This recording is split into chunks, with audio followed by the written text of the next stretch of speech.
मित्रों नमस्कार, आपका महाकाल ज्योतिष चैनल में मेरे स्वागत है।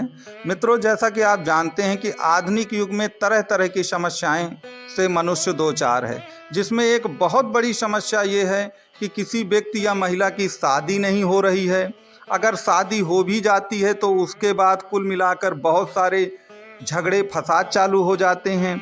तीसरा नंबर एक चीज़ आप और याद रखिएगा कि कुल मिलाकर शादी तो हो गई, लेकिन आपका गरीबी जो है, गरीबी जी का जंजाल ही नहीं छोड़ रही है। गरीबी और संघर्ष में ही पूरा जीवन चला जा रहा है।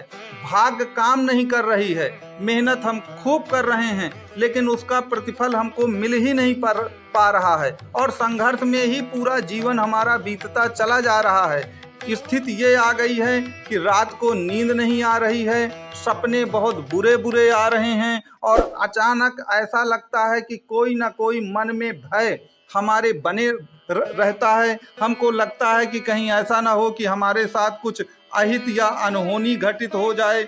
पति पत्नी के बीच में हमेशा झगड़े चालू रहते हैं, जीवन कलहमय बन जाता है। मित्रों, आपको मालूम है कि इसका सबसे बड़ा कुंडली का कारण क्या है? इसका सबसे बड़ा कारण है आपकी कुंडली में काल सर्प दोष होना। मैं आज आपको इस काल सर्प दोष की बारीकियों को समझाऊंगा कि वास्तव में आपकी कुंडली में काल सर्प दोष बन भी रहा है या नहीं बन रहा है। अगर वो बन रहा है तो क्या वह आपको फायदा करेगा या नुकसान करेगा?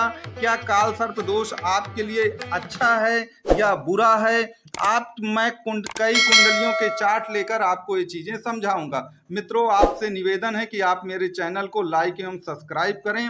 आगे चल करके मैं आपको काल सर्प दोष की सभी बारीकियों को समझाने की कोशिश कर। मित्रों, काल सर्प दोष को लेकर कई प्रकार की भ्रांतियां फैली हुई हैं।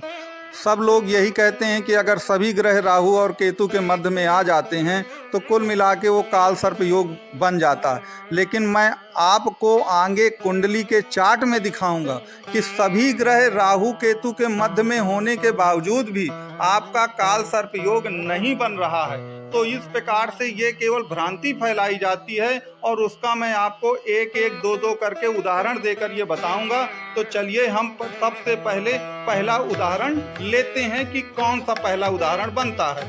आप जैसा कि ये चार्ट देख रहे हैं, कुल मिलाकर के इस चार्ट को बहुत बारीकी से थोड़ा सा देखने की कोशिश करिए कि इसमें देखिए राहु और केतु दोनों बैठे हुए हैं। आपके छठवें घर में राहु बैठे हैं, उधर केतु बैठे हुए हैं। लेकिन आप इसमें एक चीज देख लीजिए कि राहु के साथ जो ग्रह बैठा हुआ है आपका, वह राहु से ज्यादा अंशों का है कि नहीं है। तो एक चीज आप याद रखिएगा, अगर कोई ग्रह ऐसा है जो राहु के साथ बैठा है लेकिन राहु के अंश कम हैं और उस ग्रह के अंश ज्यादा हैं, अगर अंशात्मक स्थिति में वह ग्रह ज्यादा है, जैसा कि आप इस चार्ट में देख रहे हैं, जो आपका गुरु है वो ज्यादा अंशों का है जो राहु के साथ बैठा है, तो निश्चित तौर पर ये काल सर्प दोष नहीं बनेगा, 100% नहीं बनेगा।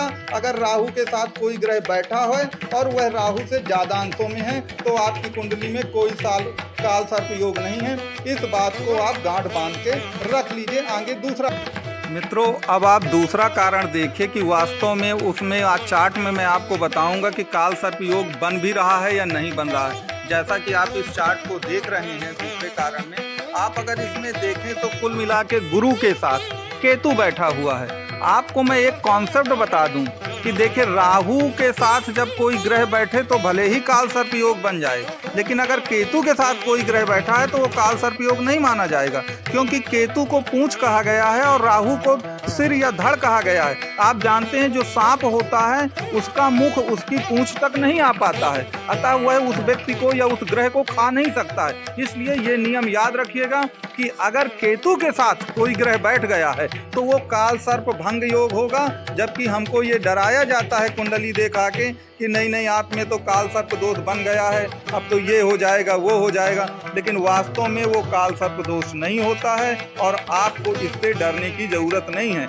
आगे के चार्ट में मैं आपको ये दिखाऊंगा कि वास्तव में काल सर्प योग क्या होता है। तो चलिए हम अपने तीसरे कारण की ओर चलते हैं कि काल सर्प दोष वास्तव में कब होता है, और इसमें मैं पहला उदाहरण अनंत काल सर्प दोष का लूंगा जो मेष लग्न से बनता है। आप देखिए ये कर्क लग्न से है, सॉरी मेष लग्न का नहीं है, ये कर्क लग्न का है। तो कर्क लग्न में आप देखिए कुल मिलाकर ये असली काल सर्प दोष है।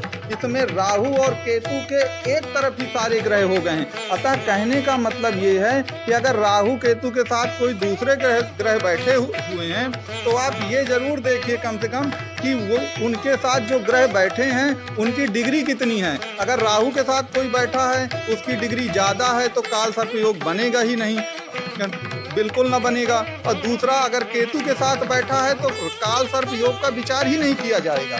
राहु के साथ तो आप एक बार विचार कर सकते हैं, लेकिन केतु के साथ ऐसा कोई विचार नहीं किया जाएगा। आगे के वीडियो में, अगले वीडियो में मैं इसकी बाकी बारीकियां आपको समझाऊंगे।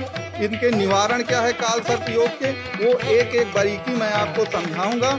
आपसे अंतिम में यही निवेदन है कि आप चैनल को लाइक और सब्सक्राइब करें जरूर।